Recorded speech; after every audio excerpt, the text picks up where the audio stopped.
Okay, before we can spray the auto air, we got to make sure we've covered any areas of bare metal.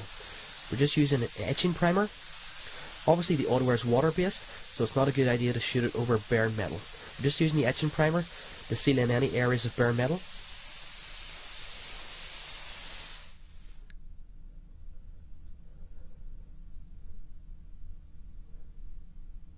Just 1 or 2 light coats should be enough. When that's dry, we go back overnight with a good high build 2-pack primer. Ideally we want to low bake this, and if possible leave it overnight. We're now sanding it down with 600 wet and dry sandpaper. You can also dry sand it, but Stunts is using 600 wet and dry here, removing any imperfections and gives it a good key for the auto air to stick to.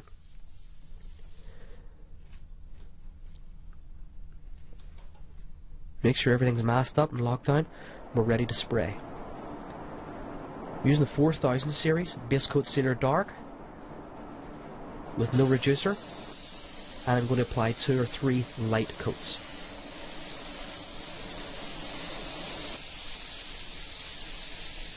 You notice I'm working on fairly light coats. What you don't want to do is put this paint on too wet. It's a very, very high coverage paint, so you're just looking for a couple of 1 or 2 nice light dust coats will cover even primed areas.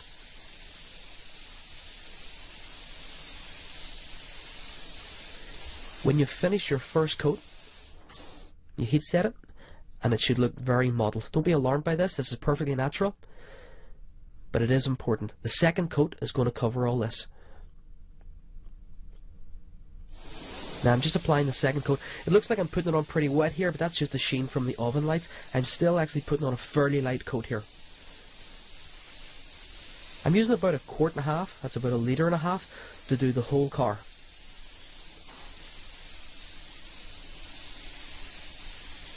It's very important to heat set it between coats. You can use an infrared light, heat gun, or in this case we're just using the oven heat. But once we've got it completely set after 3 coats, this is the finish we should be looking for. And we're now ready to start the design. I'm just using 3mm fine line tape, laying it directly onto the base coat sealer dark. And I'm going over that with 2-inch masking tape.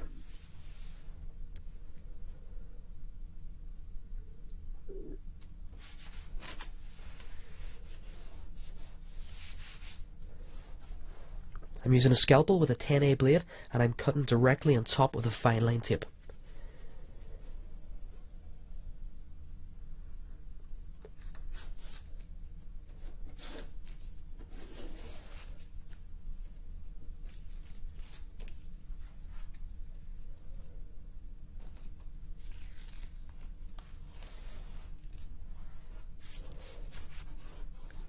I'm drawing my design out now with a pencil straight on top of the masking tape.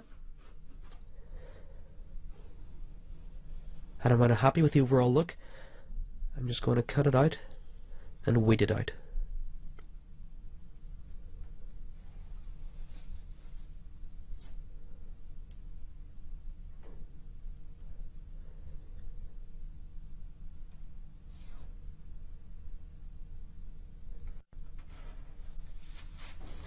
Be sure not to leave any frayed edges, and make sure the whole thing's completely locked down.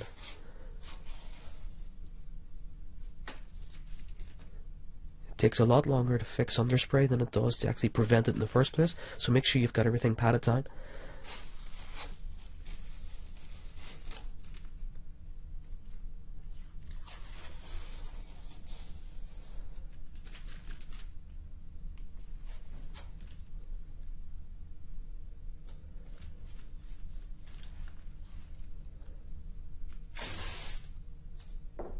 I'm just masking up the overall area. Obviously we don't want to overspray everywhere. When we've got everything masked up, we're ready to apply the colour now. I'm just using the gun as a blow gun here in conjunction with a tack rag to remove any surface imperfections.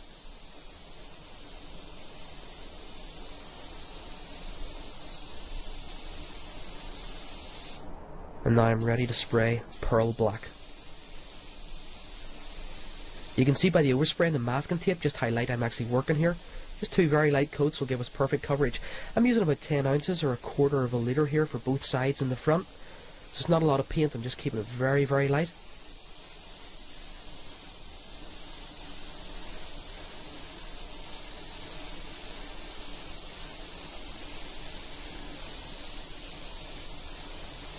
I'm using my SATA mini jet with a 0.8 setup, and the paint is completely unreduced at this stage, just straight out of the bottle.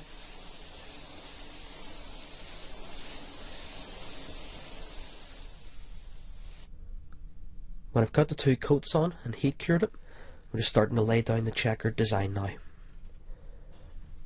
Again, I'm using my fine line tape and I'm just trying to keep everything as random as possible.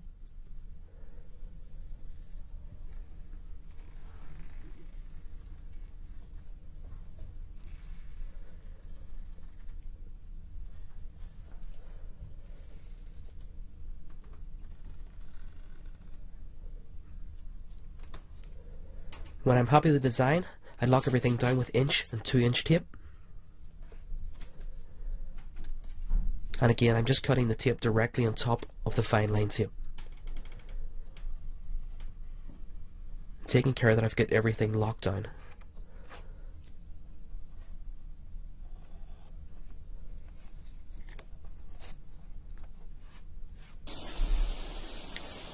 I'm going over the design now with pearl silver. Pearl silver and pearl black are part of the 4300 series. And again, I'm using about 10 ounces, quarter of a litre, to give me two coats here. Very high coverage paint.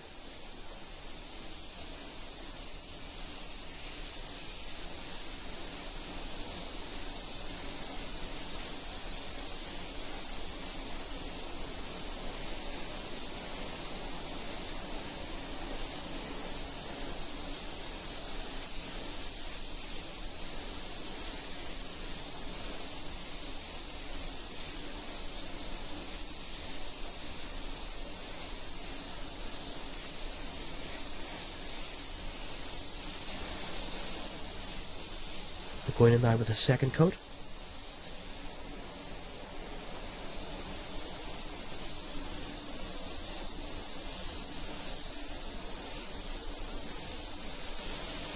And now I'm applying sparklescent mango over the top of the silver. The sparklescent mango is a very, very transparent colour, very vibrant, but you really want to shoot it over white, or in this case, pearl silver. And because it's so transparent, I'm going to apply about 5 fairly light coats here. This will give an almost candy effect in the sunlight.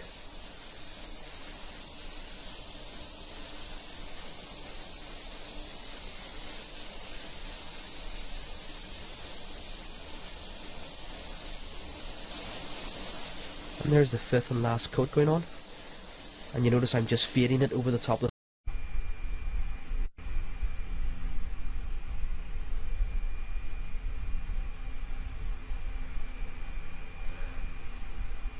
Again, I'm just laying down 2-inch tape with a fine overlap. I could use application tape here. Application tape's good for designs like this in big areas, but it's quite porous. It's not that tacky and it's quite porous. And after 3 or 4 hours, you get a lot of air bubbles and stuff starting to creep into it. So I'm just going to use 2-inch masking.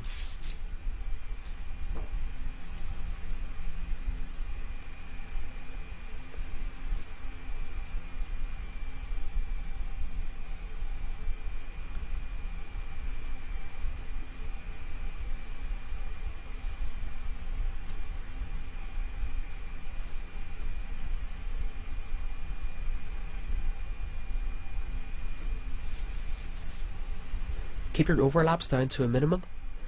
And now I'm just drawing the design on. In this case it's a skull.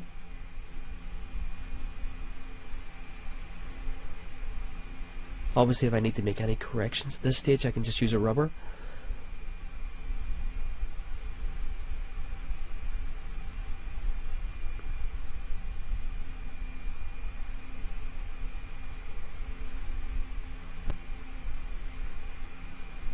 And when I'm happy with the overall design, I just cut out with my 10A.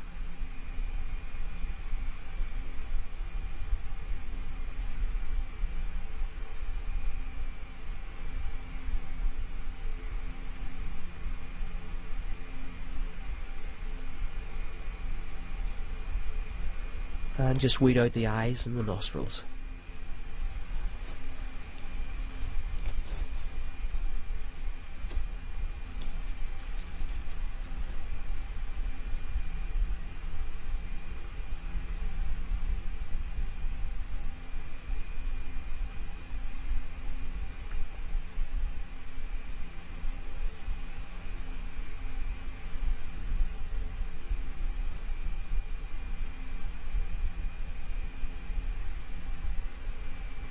Make sure I've got a good clean edge and everything's pressed down, and we're ready now to airbrush. The airbrushes I use are Iwata, specifically the HP BCS Eclipse with a standard 0.5 needle, and I'm using my Cratex AutoWear Fast Blast bottles for speed.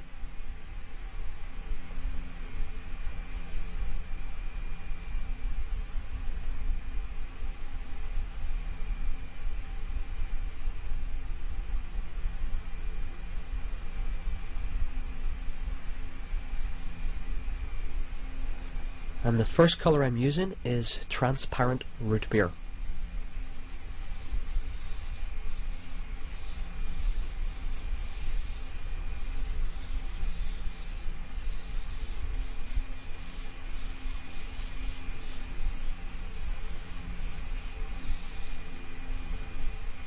I'm keeping the airbrush well back, working quite fast and just getting a nice overall dusted look.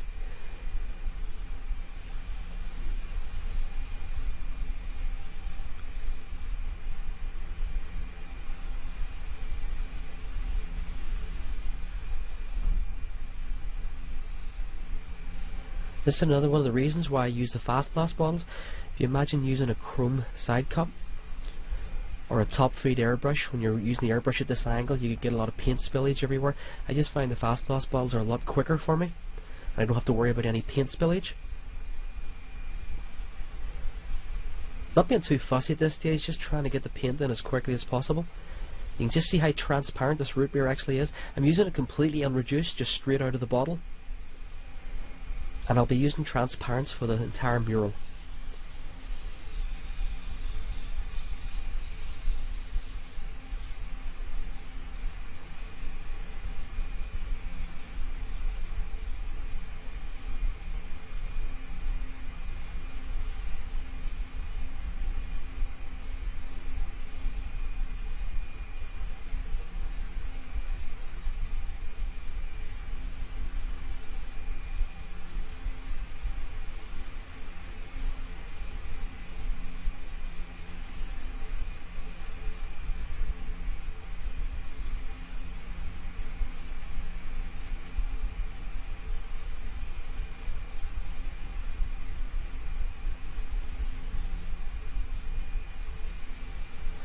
Now I've laced my root beer with about 20% transparent black.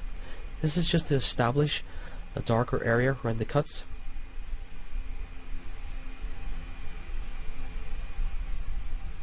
And I want to work pretty light here, I don't want to overkill it.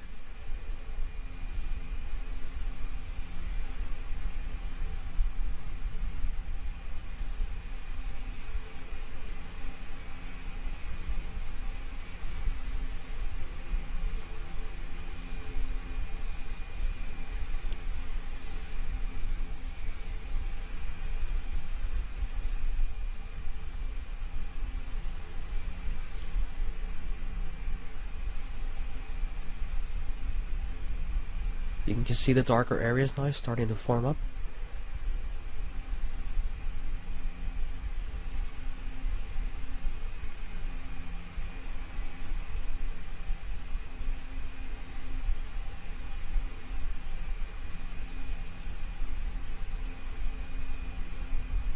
And I'm just weeding out my second series of cuts. I actually made these cuts right at the start.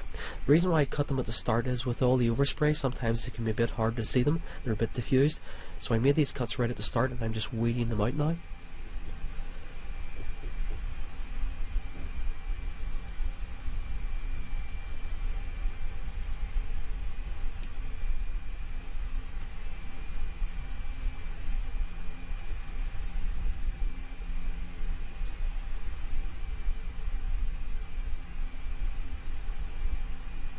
And I'm just switching now back to my original root beer mix.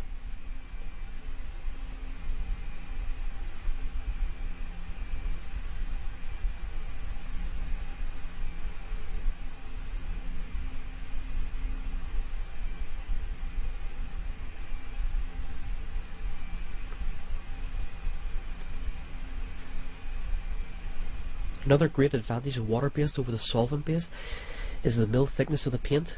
Whenever I remove this masking, I'll be left with hardly any edge whatsoever. You'll barely be able to feel it, even though I'm putting quite a bit of paint in here.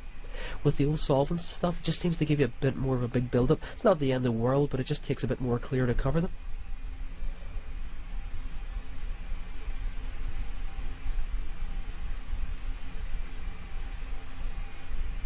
And I'm just progressing now with the neat root beer.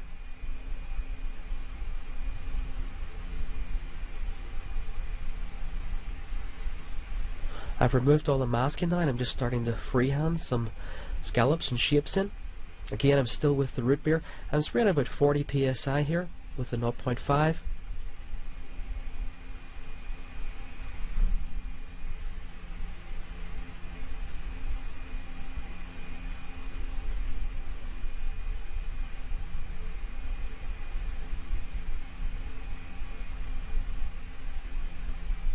The reason why I like to paint this way is I put the iridescent colour down first, and these paints are very, very transparent.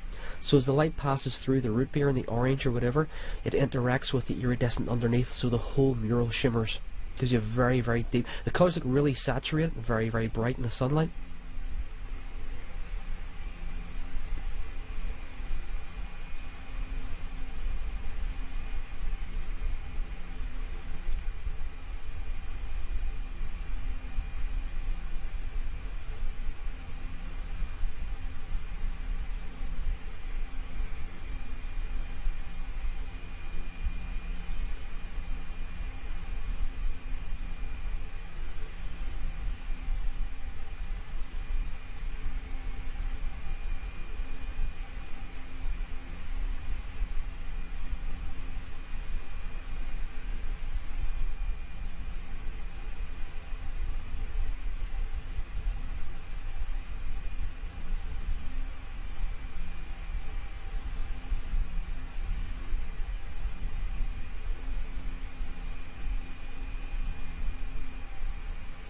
You see how easy it is to blend with the transparents?